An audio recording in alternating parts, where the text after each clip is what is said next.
All right, let's get some more seeds planted. So what I have done is I have a basic potting mix. Now this, I know this is not ideal for seed starts, but this is what I have, so I'm working with it. A lot of my setup is a work with it setup because it's what I've got. It is not the ideal. So if you can do the ideal, great. I'm doing what I can with what I have, and it has been working okay for me so far. So potting mix, and I am adding this shake and feed for tomatoes, fruits, and vegetables in with that, and we'll see how that goes. This is something new I am adding to the mix this year because this is a pretty old mix, so I don't know how much is still in it. So I decided to go ahead and add more fertilizers in there. This one has like worm castings and whatever more natural ingredients. It's not supposed to be chemicals. And I have my grow lights set up, and yes, this is another thing that is not ideal, having your seed starts in a garden window like this, where you have a lot of natural light, where your plants will get pulled. That is what I have had experience with, is my seedlings seem to be on the leggy side. And one thing I found out in my research before starting my seeds this year was that it might be because of the window. This is the only spot I have for this. Maybe one of these days I will have a better corner of the house that will have a darker area where I don't have to shield so much. So this time I've decided to put the cardboard behind it to block off the natural light as much as I can.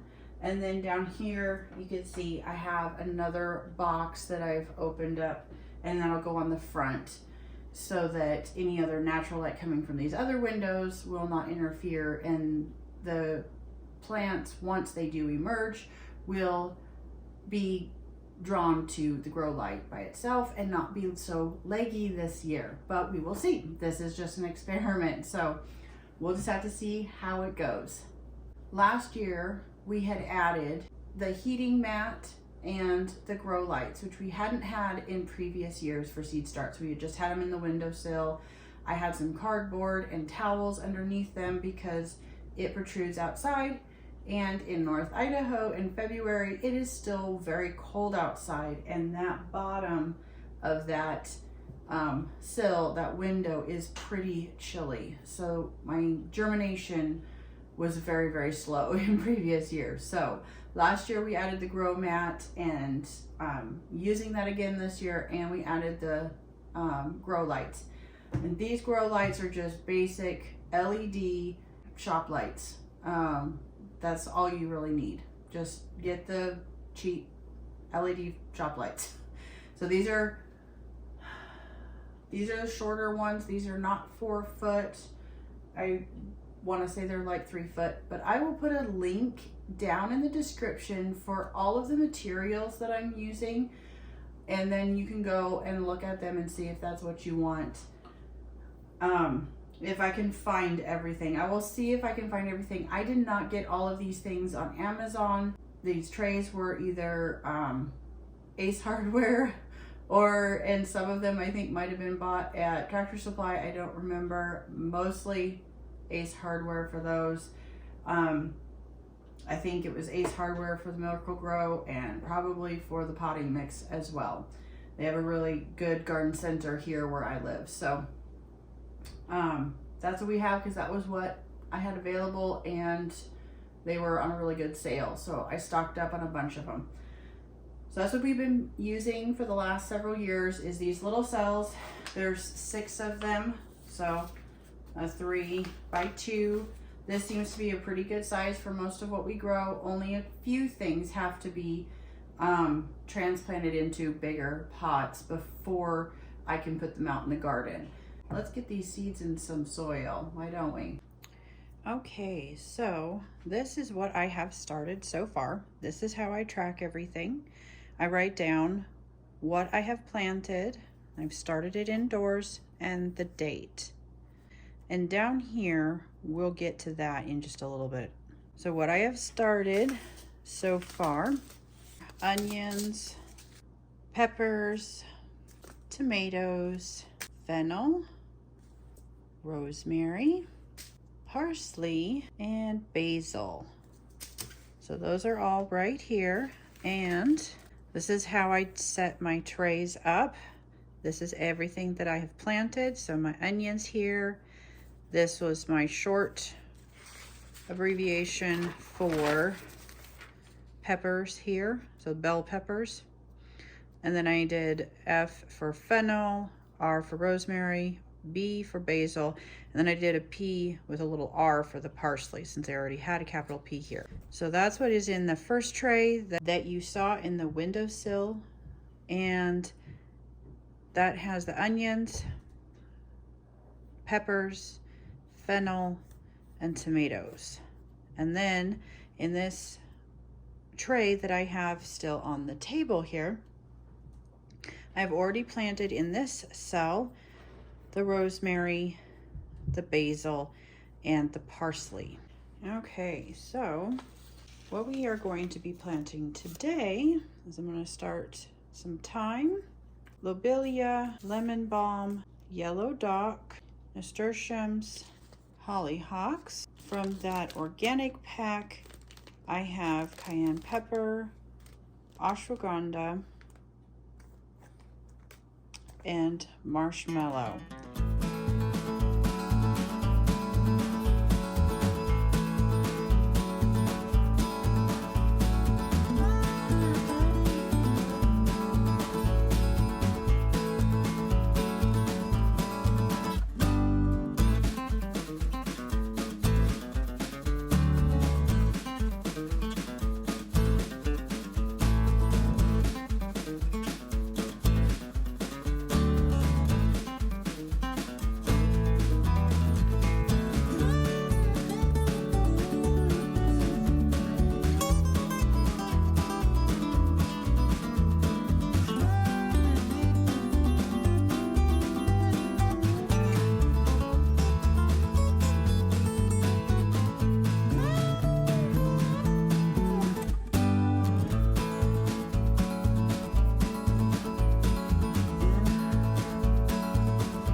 Two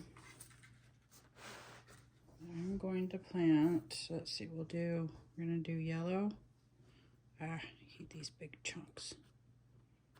I'm gonna do yellow dock here. Yellow dock. Now I have to scarify the seed by lightly rubbing on medium grit sandpaper. I have never had to do this with a seed before, so we are going to try this out.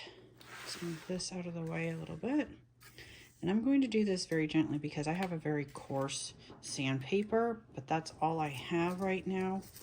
So we're going to just take a few of these. Thank goodness they're not too small. Now, I have never done this before. Let's do one more seed. Oop, we got 5. Okay. So these are here. Let's get this up where you can see a little bit better. So these, I'm just going to gently rub them. And with this being such a coarse grit, I think that'll probably be enough. I don't know. We'll just find out. If they don't ever come up, then I didn't do it right. All right, let's do. Okay. And we will see how those turn out. Okay, and now, same thing with this one, only it says fine grit paper, so I'm gonna have to be extra. See, it says fine grit paper. I'm gonna have to be extra careful with these. And we're going to plant those here and here. These I want a lot of, so that's why I'm giving them more cells. These are tiny. So we're going to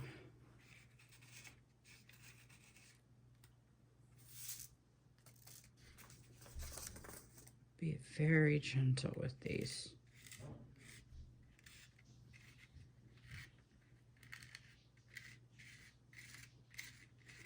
Let me know in the comments if you've ever planted seeds from any of these, or either of these two, and whether you had to use sandpaper to scarify them or not, or if you just planted them and they did fine.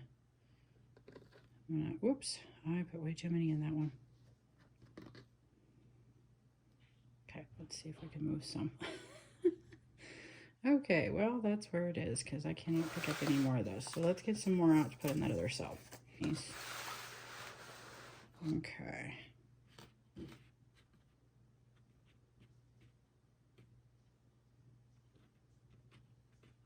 All right. Get those covered. Now all we need to do is water. My soil's been mostly pre-moistened. This is a little drier here, but we will take care of that.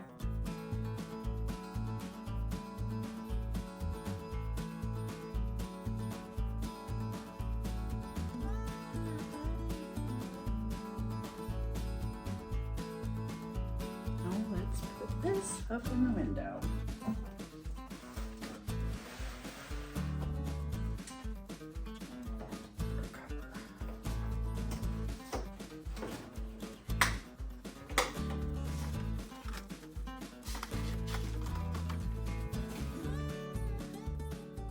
Now, as you can see, I added in all the cells that I just planted today.